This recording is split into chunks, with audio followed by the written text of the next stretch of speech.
Nah, berarti di kelas ini hadir semua hari ini ya.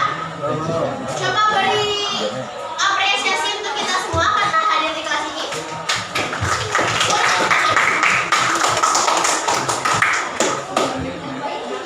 Nah, hari ini kita akan memasuki materi struktur dan kaidah kebahasaan dari teks pidato. Nah, tujuan kalian mengetahui materi ini agar kalian dapat mengidentifikasi struktur dan kaidah kebahasaan dalam sebuah teks pidato. Nah, jadi alur pembelajaran kita hari ini, pertama kita bahas sama-sama dulu materi di depan, materi yang ada di PPT. Kemudian nanti Ibu akan memberikan LKPD. LKPD itu tidak usah ditulis di buku tulis, tapi LKPD-nya akan langsung isi di LKPD itu 1/2 saja. Jadi seolah-olah kalian berkelompok. Oke? Jadi namanya misalnya Zaki dan Bintang gitu dalam LKPD-nya nanti. Jadi LKPD-nya 1/2 langsung diisi di sana. Kalau ada waktu kita presentasikan. Ibu pilih salah satu kelompok yang akan mempresentasikannya. Ya. Nah, silahkan dikeluarkan bahan ajarnya dan buku yang bersangkutan dengan bahasa Indonesia. Materi kita hari ini tentang struktur dan kaidah kebahasaan. Sebelumnya ada yang tahu apa itu struktur? Ada yang tahu apa itu struktur? Urutan. Apalagi Vina tahu apa itu struktur? Susunan. Ada yang tahu lagi apa itu struktur? Struktur itu bisa susunan, bisa urutan, dan juga bisa bagian. Jadi satu kesatuan bagian itulah sebuah struktur. Nah, kita bahas lebih dalam. Di dalam teks pidato ada tiga struktur teks pidato. Yang pertama apa? Coba lihat. Yang kedua, ketiga, nah, coba dibuka LKS-nya halaman 8.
kepada audiens.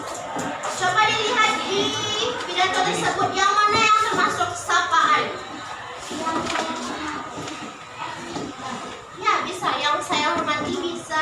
Salam sejahtera bagi kita semua itu bisa. Itu bisa dimasukkan ke dalam sapaan kepada audiens. Atau teman-teman yang saya banggakan itu juga bisa dimasukkan ke dalam sapaan kepada audiens. Nah, fungsi dari pembuka ini adalah untuk menarik perhatian audiens. Kemudian untuk memperkenalkan topik, memperkenalkan apa yang mau dibicarakan di pidato ini sebenarnya, memperkenalkan tujuan pidatonya. Nah, kemudian yang kedua itu isi. Isi berisi apa saja? Poin penting. Ya, dijelaskan dari penuntut. Ya. Nah, fungsi isi ini untuk menyampaikan pesan itu tadi. Inilah inti atau gagasan dari topik yang dibicarakannya dalam pidato tersebut. Ya. Dan juga di dalam isi harus disertai contoh, fakta, dan juga pengalaman pribadi. Kenapa? Karena dalam kita berpendapat, misalnya kita berpidato tentang kebersihan lingkungan, kita memerlukan suatu fakta atau pengalaman pribadi yang benar-benar terjadi di lingkungan. Misalnya di lingkungan, misalnya di Indonesia masih banyak orang yang belum mempunyai kesadaran akan kebersihan lingkungannya. Itu termasuk contoh fakta. Jadi ketika orang mendengarkan fakta itu, orang akan berpikir dan kemudian akan terbujuk untuk melakukan apa yang kita perintahkan. Misalnya, marilah kita jaga kebersihan. Nah, dari fakta itu orang akan mulai terpengaruh. Kemudian penutup. Penutup berisi apa? Dasar isi pidato, harapan, dan salam penutup. Ini fungsinya untuk menyimpulkan pesan apa yang ada di dalam bagian isi tadi. Harapan, contoh harapan dalam pidato apa? Ada yang tahu? Contoh harapan yang dituliskan Azizah tadi, ada harapan di sana? Ada. Ada yang bagian mana?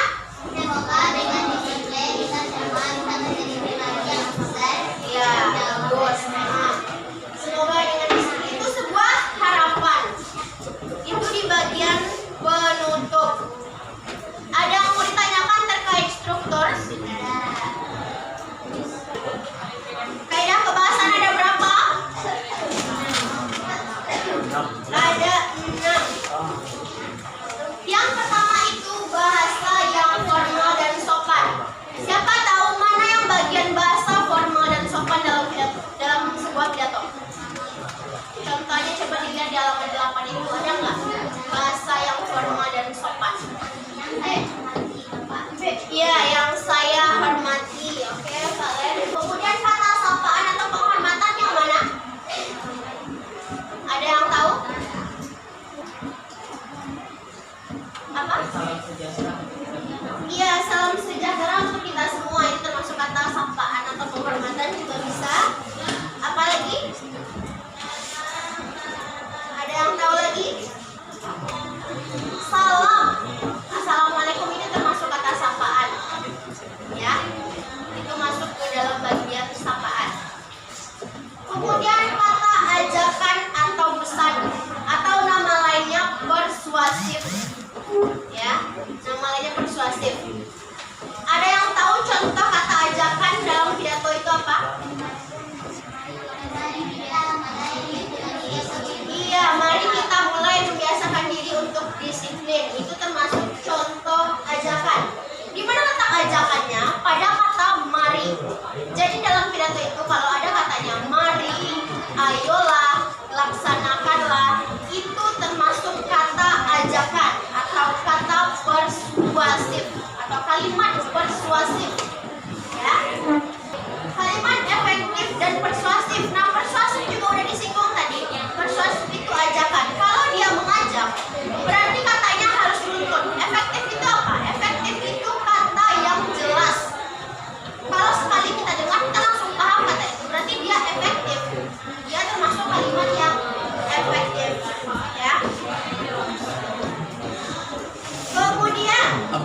dengan disiplin kita semua bisa menjadi pribadi yang sukses.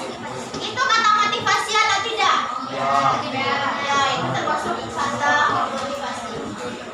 Jadi ibu perjelas ya. Efektif ini kata yang jelas atau yang paham.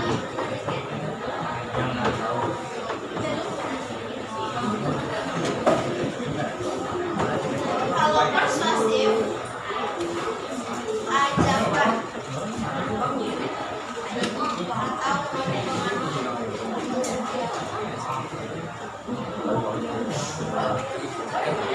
atau sekarang kita akan mengerjakan LKPD. Bagikan satu meja, satu LKPD. Jadi dikerjakan satu berdua dengan temannya. Misalnya namanya Vino